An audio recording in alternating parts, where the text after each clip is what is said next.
Everybody is busy preparing for the election. Everybody is busy with their favorite candidate. Everybody is busy with their political party, their candidate, etc., etc. In all our activity, in all this situation where we are extremely busy, it's very easy to miss something, and to miss something really, really important. And it's very easy for things to happen without you taking notice until it is too late.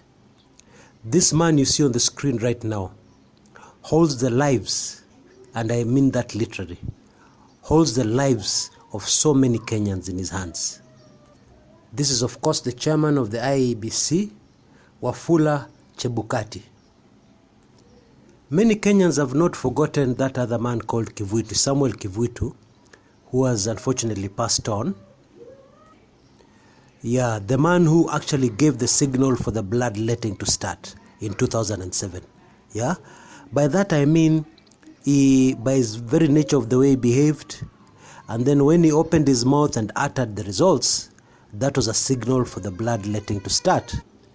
Now Chebukati has got the same power, because as a Club 1999 member, you will know that things just got a whole lot more complicated recently.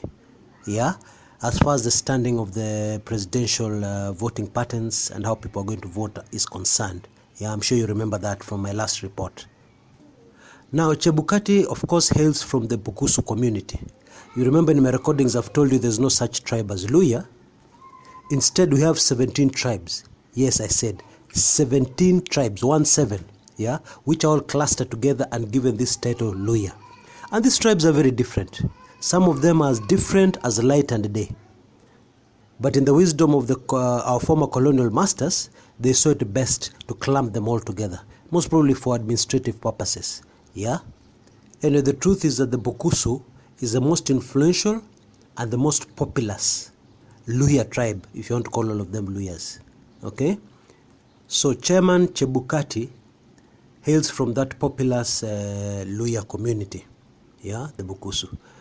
Now, ironically, when Samuel Kivuitu was giving the signal for Kenyans to start murdering each other, Chebukati was actually a contestant, yeah, in the 2007 general elections, where he stood for the Saboti seat against PNU's Eugene Wamalwa, and he actually lost. Now that is significant, eh? PNU won a seat in Saboti, yeah, deep in the Western, and we're told Western yote in opposition, yeah? Very interesting.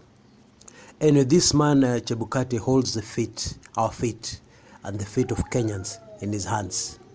In the way he behaves, in the way he handles these elections, etc., etc. But let us take a deeper look into this man. Yeah? Now, some of the stuff I'm about to say is extremely sensitive. But even before that, let me point out something interesting. Yeah? All those conspiracy theorists, you should sit up, because this is really something. It's going to floor you. I've already informed you that the chair of the IEBC, Wafula Chebukati, is a Bukusu. Now, the CEO of the IEBC, Bwana Ezra Chiloba, is a Bukusu. Wow. Now, this raises quite a number of questions. Let's put aside the regional balance for a while. Yeah? Because what is supposed to happen, the policies that we're supposed to balance things regionally. But here we have the chairman and the CEO, not from the same community, from the same sub-tribe of a community. And hiyo tumemeza. As long as they give us a free and fair election, who cares?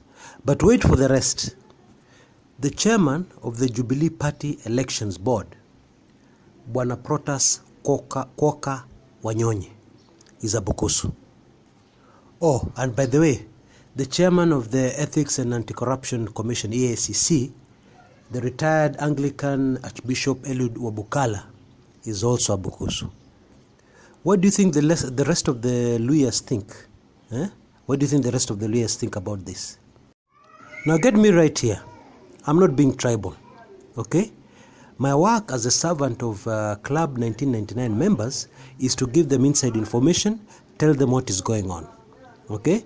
Now the fact that our politics is the way it is forces me to point out what I've just pointed out to you, because our politics is tribal, yeah, and I cannot put my head in the sand like an ostrich and pretend it does not exist and it's not important. I can't do that, and it's not me who created the politics. You of all people should know that Kumekucha hates tribalism with its very being. And you'll hear on almost every recording, I'm castigating tribalism, and I'm just dreaming of the day our politics will get out of tribalism. Anyway, at the moment, things are the way they are. So I have to analyze it for you the way things are.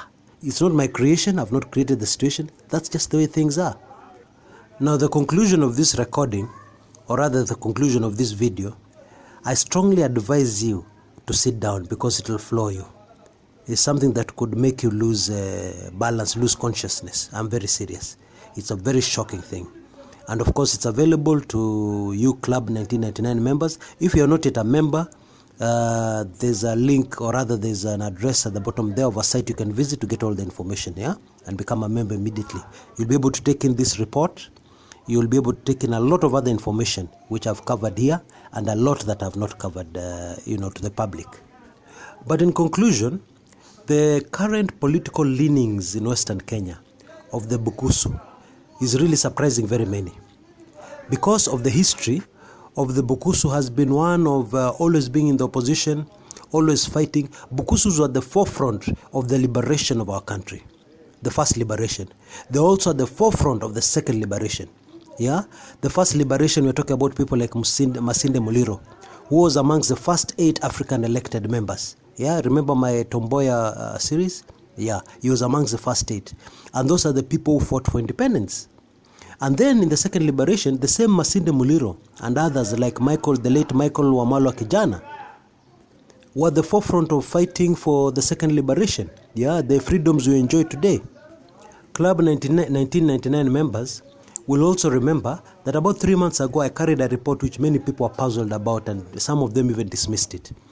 I said that one of the principles within NASA is a Jubilee Mall, and I actually named that principle. He hails from the Bukusu tribe. So why are they about turned by this famous, in fact, even during, one thing I forgot to mention, during the Moi days, the Bukusus were one of the very few communities, when Moi was at the height of his power, were one of the very few communities in Kenya which stood up to Moi. Yeah, the Bukusu. Anyway, why this sudden change in the Bukusu community? Well, I cover that extensively in the rest of this report. I have to stop there, I'm afraid. A lot of that information is highly sensitive. I cannot be able to share it here. But maybe what I can share here is the fact that whether we like it or not, me and you, whether we like it or not, the Bukusu cannot be ignored in the upcoming election. And anybody analyzing this politics cannot ignore the Bukusu, because the Bukusu could decide who our next president is. Okay? Because just looking at the statistics, they form about 34%. 34 is very close to 35, and it's not too far from 40%, yeah, of the entire Luhya community. Now, my friends, you have to agree with me, those are many votes.